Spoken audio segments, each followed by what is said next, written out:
you for joining us today. My name is May Farrell and I am joined with some friends. So what we're going to do is have them introduce themselves, and we're going to engage in a conversation that we hope leads you into your journey of healing. That is our goal today. We are all in recovery from something, and so our goal is to help guide you and validate you and hopefully provide you with some education. So I'll start over here. I'm George Matthews. I'm a psychiatrist who specializes in addictions, and I'm very glad that we're having this conversation because we are very concerned about what's likely to happen in the ensuing weeks and months, because this is a time of general stress, and we know that it's going to take a toll both psychiatrically and with the addicted population as well, because this is when people very often resort to desperate measures to cope. And if we can prevent some unforeseen but anticipated adverse outcomes, then we will have been successful. So that's the goal of this conversation.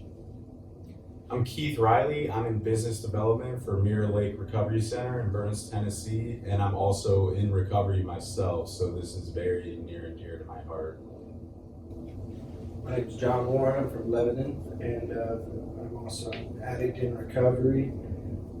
This is also something that's close to me that I'm affected by daily, and I'm just grateful to be a part of this. My role is to be the face of the active addict, the recovering addict, voice for them, and I struggled with substance abuse for many years and could not ever figure out a way out until I was able to find total abstinence and working 12 steps in my life. And I am not a spokesperson for any type of fellowship. I'm just here to try to help carry a message and help in whatever way I can. Awesome. I'd like to start with you, John. What is keeping you sober today? What helps you in this very weird time? I'll ask you if I can think of. I have managed to build a relationship with the power greater than myself through the 12 steps that I referenced earlier. I have grown close to the fellowship of men and women who are on the same path as I am. Leaning on that power through those steps is what's carried me through some hard times and some very good times. Just trying to stay in contact with those people, whether it's someone struggling, coming in new, or someone that's been here before me. And just trying to continue to do the things that I was doing previous, and just kind of trying to adapt to the situation, whether it's through the Zoom meetings or just trying to connect on a personal level, phone calls, praying, reading. All the things. Yes. So for Keith and Dr. Matthews, I'm curious to know what it is that you are encouraging your patients or members to do in order to get connected or remain connected. What are some things you're educating them on? So it's tough right now, it really is, because the Zoom meetings are great and everything, and I participated in them, but especially early on, and I don't care if you're 1 day sober or 30 years sober, this disease does not go away. So we all need our maintenance, and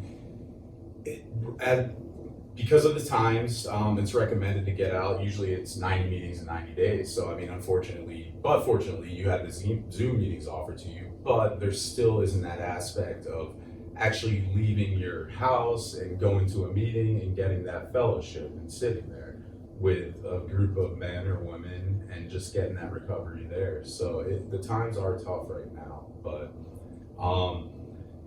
housing is a little limited right now, like transitional living, sober living, so that can be a real issue. And I've actually spoken to a lot of hospitals across Middle Tennessee, and for whatever reason, the fear, I'm assuming the census is low everywhere. So it's recommended. I mean, you adapt to the situation and you do what you can, and right now that's a lot of Zoom meetings, or whether if it's faith-based, maybe church over the internet, and just kind of use the resources you have.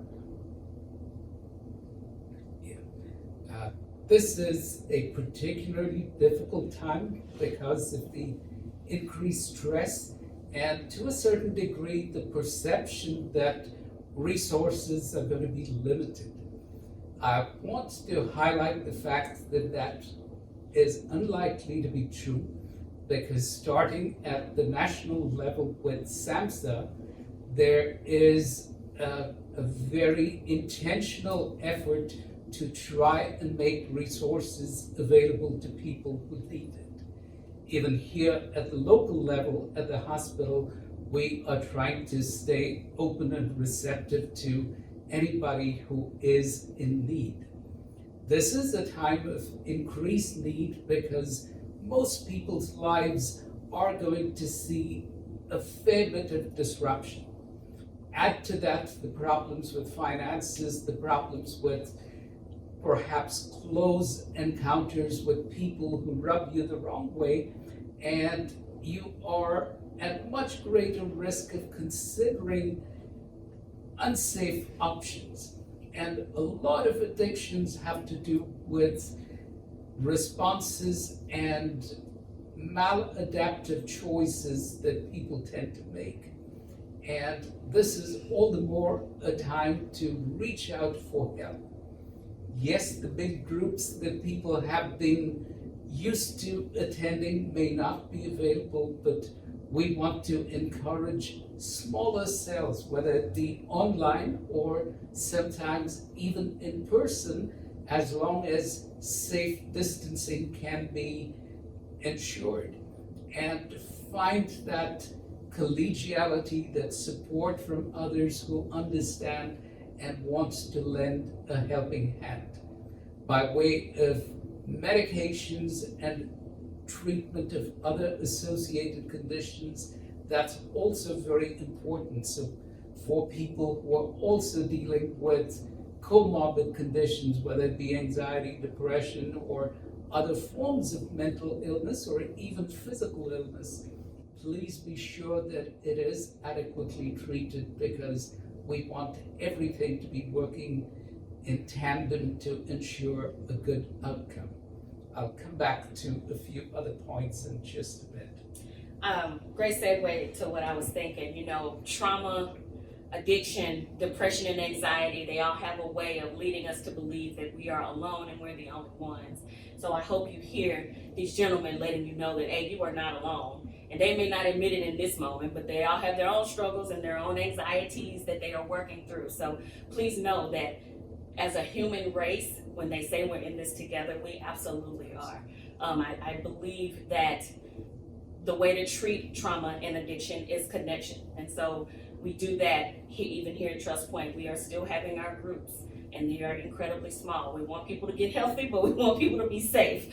So we have that option as well as the virtual option. So if you have access and you are connected with an individual therapist, I would really encourage you to reach out to that person and say, hey, can we talk for a bit? Hey girl, hey guy. Talk for a bit, because I think the one coping skill that is going to help us all through is talking. Thoughts, follow-up thoughts from that, gentleman? I would like to chip in and get your input as well. In recovery, it helps greatly to have a sponsor, somebody you can talk to regularly and feel that that person understands and can walk you through the path. In times like this, I want to encourage everybody to try and have multiple sponsors, and also to serve as a sponsor, not in the formal sense, but to reach out to somebody else who you know is in the same boat. There is strength, as May just said, in being in this together, and the more we can rope in other people and be part of a larger network, the better the community is going to survive. And we need to look after one another. And as we do it, we will find strength and be successful at it. Thank you for sharing that. We definitely, as recovering addicts, are in the, between a rock and a hard place, whether I go out and am susceptible to, contracting a disease, or if I sit at home, untreated disease of addiction. I see that weekly of, my friends dying. it's the reality of things for me. So I have to take that into consideration. I know what happens to people like me who's not able to stay in connection with the fellowship and the network. The network is very important for me. Sometimes my sponsor doesn't answer, so I have to reach out to other people and seek help in those ways, and just learning to lean on other people and trust other people, and try to give away what I've been given so freely is what helps me. And today there's not a lot of, like we shared, the bigger meeting places and fellowships, there's not newer people coming in. And if I'm stuck in where I'm at and I can't give away what I got, it gets kind of frustrating. Or if I'm just sitting at home watching TV, I'm not feeling very centered. So that was a very good point. I appreciate you bringing that. And one good thing throughout all this is Mirror Lake and other treatment centers are still open throughout all this. Of course, we've had to adapt to these changes and the social distancing and everything. But if you are seeking treatment, reach out to someone, because I know you get caught up in isolation and the mind starts going, and it's a horrible place to be in. So if you need help, I don't care who it is, just call someone and seek help. I want to echo that, and both at a national level, a state level, and a local community level, there are a number of people who have volunteered, professionals who volunteered to be available should somebody need help and not be able to access it through their regular channels. So please don't hesitate, if you need help, to reach out even to somebody at the state level and say, I'm in distress, I need help, and somebody will get to you. So I'd rather that you took the risk of calling somebody. Sometimes we are embarrassed about annoying somebody or demanding too much help, but absolutely our hope is that you will err on the side of asking for help rather than trying to do without. So that's going to be an important part. We want to welcome you to seek help. That's going to be essential too. I used to work with kids a long time ago, and I remember I was really struggling one day, and this one kid said to me, Miss May, get out of your head, it's not a vacation spot. And so that for me was a very profound word. So when you get into your head and you find yourself struggling, or you come across someone struggling, what helps you get out of that spiral? What is beneficial to you? For me, action is essential. Whether it's just continuing my daily rituals of making my bed, reading, doing the dishes, sweeping, just trying to not sit around and be stuck in my head, because it often takes me places I don't want to be. It keeps you there for a little bit longer than I want to stay. So just staying active, getting outside, walking around, trying to concentrate on what's going right in my life, trying to shift my thinking, because naturally my thinking is kind of self-centered, and what I don't have, I have to actively concentrate on gratitude and be grateful for what I do have. Structure is so important to my daily living. I try to set maybe just a simple goal, whether it's call my mom and tell her I love her, or just something obviously now we're limited to certain goals, but we can still do the important things, like calling family, catching up with them. I know when I was in active addiction, I wasn't calling my family much to see how they were doing. I was calling them because I needed something. I will say throughout all of this, I've been caught up in self, and I've woken up in the morning and I don't do my daily regimen, and I'll just be like, well, I'm not going to really come into contact with anyone today, so I'm just not going to do anything. I'm going to lie on the couch all day. And by 10:30 a.m., I'm yelling at the TV or yelling at someone close to me because they're irritating me. So it's important that we do these things on a daily basis. Different people have different coping strategies.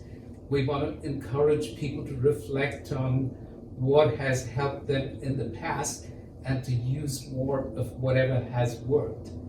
In general, it is very beneficial to be doing something. Being idle and empty is usually a recipe for something not very pleasant. So we encourage people to have something to do or somebody to call. Thankfully, all of us have some means of reaching out to others, whether it is somebody whom we can call out to in person while maintaining a safe distance, or use the benefits of technology, whether it's the phone, whether it's the internet, or somehow reach out to others and communicate whatever is going well, or even communicate the distress we are going through. And May, you said there would be some resources identified towards the end. Please feel free to use those resources and ask for help if you need it. Generate some fun. One of the most positive things to come out of this is the number of ways people have found fun things to do, albeit rather simple. So let's try and make some positive things come out of this difficult situation and be successful. One thing we talk a lot about in therapy is practicing mindfulness, and that is being in the moment. And some things that allow for that to happen is putting a puzzle together, or the adult coloring books, which are all the craze right now. Earlier today, I downloaded a very free app called House Party, and it's like FaceTime with games. I'm looking forward to that. So there are so many things that we can do. I would encourage you all to get up and take a shower and brush your teeth. That seems so small. Get you some fresh pajamas on. What a great feeling. And for you ladies who like to practice in your makeup, now's a good time to get your skills up. YouTube is full of tutorials that can help you learn how to, paint your face, paint up, spray up, that's what they say.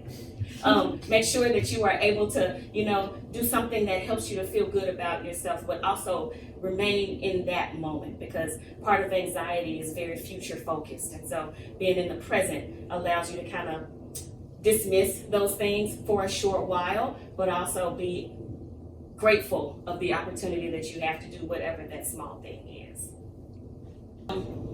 So John, with that, Dr. Matthews just reminded us that it's really important to remain connected. So how do you receive help? What works best for you? The best help that I've found is whenever I get outside of myself and reach out to someone else. That's how I get help. But there are ways, that can help. The most important would be not to enable that person. It's a fine line that you got to kind of weave through. But just like we shared, like a phone call can help. I don't think text messages are very personable, but a letter in the mail would be great. Just being present with that person, not talking down to them, just kind of checking in. I like to remind people, like, what's going good in your life, rather than stuff like that helps me. Yeah. Thoughts? Me personally, similar to what John was saying, I know we're limited on some of the activities we can do, but just try to get outside and go on a walk or a jog or a hike or whatever it may be. I like to read, a little bit of reading here and there. I answer the phone when someone calls me because I am involved, whether it's work or personal, with a lot of people that are struggling right now. And when they call me to tell me what's going on, like John was saying, I get out of myself, and all some of my worries throughout the day goes away. So basically just being there for others. And if you are suffering, please, like Dr. Matthews, John said, May said, just please pick up the phone, and I guarantee you, by you dishing your problems on them, it's helping them as well, because it honestly helps me so much. This situation feels very hopeless, very helpless, but y'all, there's light at the end of the tunnel, and it's not a train. We'll get through this. So as we prepare to wrap up, I would like to hear any final thoughts, comments that you all may have. I'd like to say that times like this cause a great deal of stress and despair, but this is also a time where there are very many heroes. the heroes are not just the people on the front lines who are sacrificing their lives to help and save others, but all of us can be heroes in small ways. I think everybody who's staying sober for today is a hero because he or she is an encouragement to others. Everybody who reaches out to somebody else is being a hero because you're lifting the community up. And I want to encourage all of us to be a community, a society, a state, a nation of heroes by just doing that little bit to help somebody else while at the same time taking care of yourself, following guidelines and doing what the national advisors recommend. So let's ensure that this leads to a successful outcome by doing this together. If you're struggling right now, I know times are hard, but please just reach out and ask for help, because I guarantee you there's someone out there that cares for you. And the first step is just picking up the phone or approaching someone and just telling them you need help. Don't be too proud to do that. I've been at the darkest depths of my addiction, and I thought that suicide was the best option that I had, and my best friend my whole life took that route, and we still deal with that pain day to day. That's the reason why I'm still here today. That's the reason why I'm here trying to carry a message, and I've been there, I've been down, I've been out, and I found a way out. And it just starts with getting honest and reaching out for help and finding some kind of hope, just getting honest. Netflix and numb is real during this season, but it's not always good for us. So these gentlemen have really encouraged you to get connected. We are really hard on technology, but that is the one thing that is really holding us together in this season. So Google is your best friend. If you are struggling with suicidal thoughts, if you are active in your addiction right now and you have made the decision that you want to get sober, get on the internet, call somebody. Tennessee Redline is a great resource. Use your Googles. Contact either any of these people sitting at this table, and we will do what we can to walk with you through their process. One of my favorite people, her name is Iyanla Van Zandt. She always ends her talks with "stay in peace and not in pieces." And that is my final word to you. I want to encourage you all to engage in this dialogue with us. Leave your comments and let us know what you're thinking and any feedback or insights that you have in terms of connections and resources for people. Write your comments down and